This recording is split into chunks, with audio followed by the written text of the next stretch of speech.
What happens when humanity pushes a god too far? In Egypt's distant past, the sun god Ra ruled not only the sky, but also the world of men. At first people adored him, but as he grew old and brittle, his subjects whispered treason. They mocked his frailty and plotted to seize his throne. When Ra learned of this rebellion, his pride and anger were wounded. He summoned a secret council of ancient deities and asked how to respond. The primordial god Nun advised sending his eye, the living embodiment of his wrath, to annihilate the insurgents. Ra agreed, yet his eye was not an impersonal force, but his own daughter, Hathor.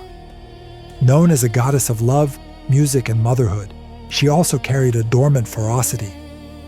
As the eye of Ra, she embodied divine justice and vengeance.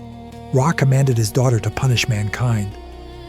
Hathor answered his call, but when divine anger flowed through her, she metamorphosed. Her gentle bovine features contracted into the snarling muzzle of a lioness. Her soft gaze became a hunter's glare. In this form, she was called Sekhmet, the powerful one, a goddess of war and disease.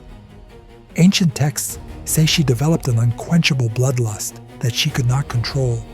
She descended into the Nile Valley like a sandstorm, seeking not only the conspirators, but anyone in her path. Unleashed upon humanity, Sekhmet became the living embodiment of Ra's fury. She stalked the countryside, tearing humans to shreds and drinking their blood. Villages were wiped from the map as she slaughtered men, women alike.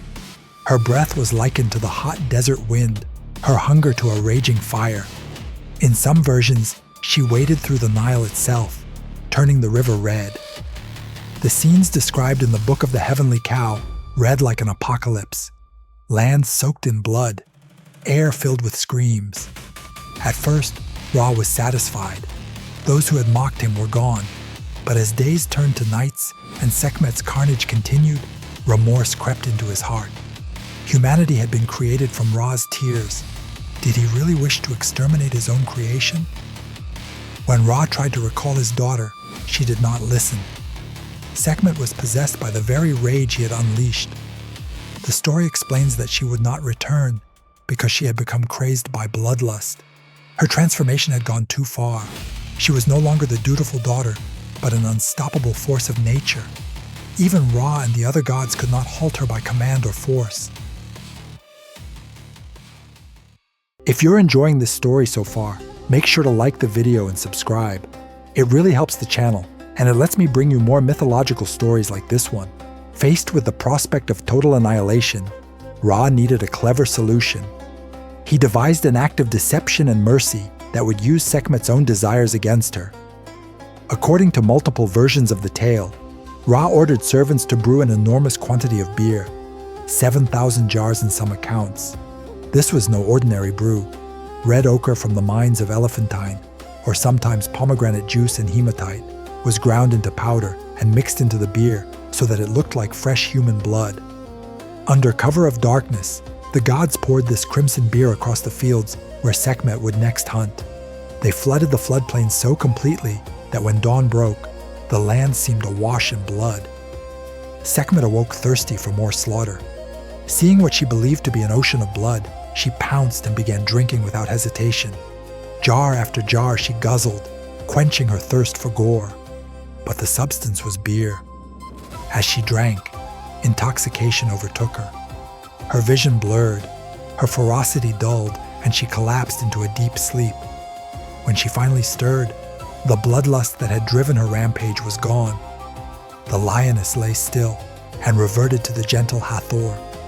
Ra's cunning had succeeded where force could not. He had spared humanity by pacifying his furious daughter with a drink. The story does not end with Sekhmet's sleep. In its aftermath, the gods realized that the relationship between deities and humans had forever changed. Ra, weary from the ordeal and disillusioned by humanity's rebellion, decided to withdraw from the world. In the Book of the Heavenly Cow, the goddess Nut transforms into a colossal cow whose body becomes the sky, and Ra climbs onto her back. Supported by the air god, Shu, and other deities, Nut lifts him up to a higher heaven. The separation of the sky and the earth explains why humans no longer live in direct contact with the sun god.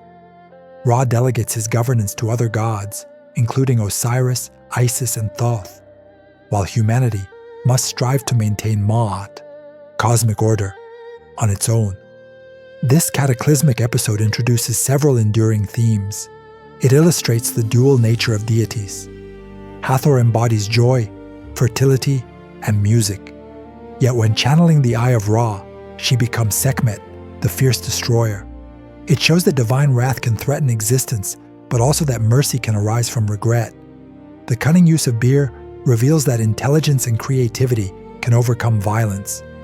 The myth also provides ideological explanations for cultural practices. In later periods, Egyptians commemorated the pacification of Sekhmet with the Festival of Drunkenness, Tek. During this celebration, people drank red beer, danced, and engaged in fertility rituals to reenact the goddess's inebriation. The story also ties to the regular flooding of the Nile, when the river turned reddish from silt, a reminder of the beer that saved them.